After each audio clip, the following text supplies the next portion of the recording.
As mentioned, dynamic systems theory is a hierarchical theory of control and is used in providing an understanding of how movement develops and changes within an individual, and more specifically in this case for an individual with developmental coordination disorder.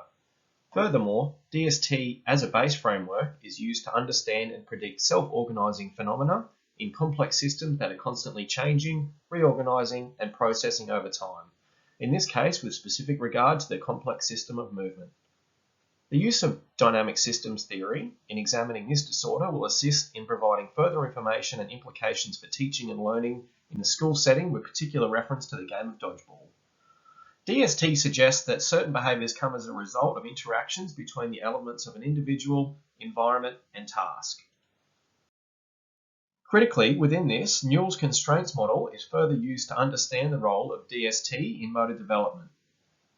To elaborate, it must be understood that when referencing the term constraint within Newell's framework, this refers to the factors that either facilitate or restrict development and that new motor behaviours develop due to the ever-changing constraints within these three factors. Through combining an ecological and biological perspective, all of the subsystems spontaneously self-organise or come together and interact in a specific way to produce the most efficient movement solution for each specific task. Constraints within the individual framework consist of both structural and functional constraints. For an individual with structural constraints, this may look like weight, height, or reach, whilst functional constraints may entail speed, coordination, postural stability, balance, and strength. Environmental constraints are determined as factors relating to the physical environment or socio-cultural factors. So, for example, gravity, the surface or terrain, or the space available.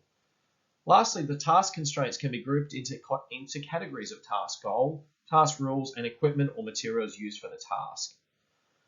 Newell's triangle of constraints helps to qualify and bring context to the hierarchical nature of DST and how all of these factors affect development individually and congruently.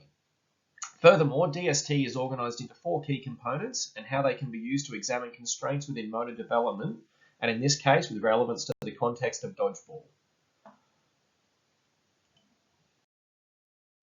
The goal of movement within a game context is defined as a function used to overcome a specific problem within the environment. In this case, the goal of movement in order to win within a dodgeball setting is broken down into having the ability to dodge or evade, catch an incoming ball, throw a ball at speed both underarm and overarm, and running to avoid being hit, as well as jumping. Analysing dodgeball and the goal of movement in dodgeball through the dynamic systems theory approach will determine that an individual who has motor development issues such as DCD, in which their abilities to coordinate movements in fine and gross motor skills are compromised and will struggle to coordinate the movements required to achieve the goal of movement. Self-organisation is the next factor which will be discussed. Self-organisation determines how the learner will recruit various subsystems and resources to achieve specific motor patterns and behaviours.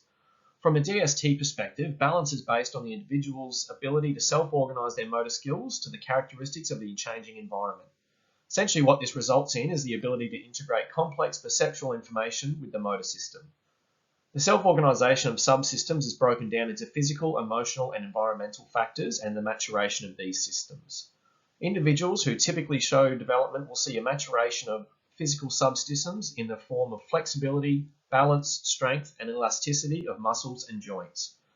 Crucially, within their physical setting, individuals will have a maturation of their perceptual abilities. Having understood the developmental difficulties learners face who have DCD, it is determined that the lack of perceptual abilities is a constraint in regards to an individual's ability to play dodgeball. Lastly, environmental factors are determined by a response to the environment itself.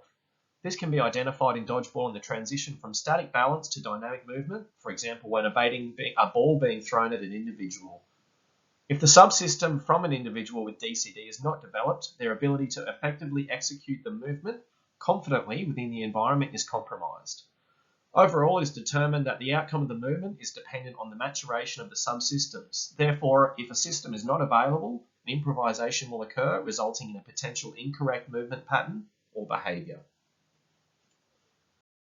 This leads us to the transition factor within DST, which refers to a period of instability in which patterns of movement transition from old patterns to new patterns, resulting in disruptions in performance, often referred to as phase shift. Individuals generally will find this phase shift as a movement from immature movement patterns into mature movement patterns, and this takes place regardless of any developmental challenges.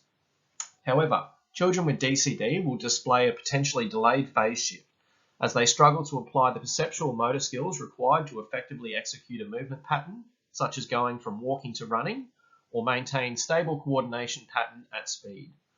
In reference to the game of dodgeball in a schooling environment, the phase shift or transition may occur when the child attempts to throw the dodgeball and may find that the immature behaviour patterns govern an incorrect attempt at throwing the ball correctly. A rate limiter is an individual constraint or system that holds back or slows the emergence of a motor skill. So as previously mentioned, a child with DCD will have challenges in the following areas of perceptual and motor skills and development: predictive control, postural control, catching and interceptive action, and sensory perceptual function. Crucially then, it is understood that these skills become inherent within the game of dodgeball, meaning that a child with DCD may find these situations challenging, and these constraints severely disadvantage the emergence of effective motor skills and movement patterns or behaviours. Considering that, as mentioned previously, static and dynamic balance derives from the three systems of balance, which are visual, vestibular, and tactile, the child with DCD will have specific challenges in developing coordinated balance, which will lead to delay in the development of the aforementioned skills. When synthesizing this with the context of dodgeball game, it then is demonstrated that there will be limited ability to dodge or evade a ball, to confidently control one's balance, to catch and intercept the moving ball, and to not have a full awareness of incoming objects. Specifically, the proprioception of a child with DCD may be hindered, which will act as a fundamentally challenging constraint on motor development.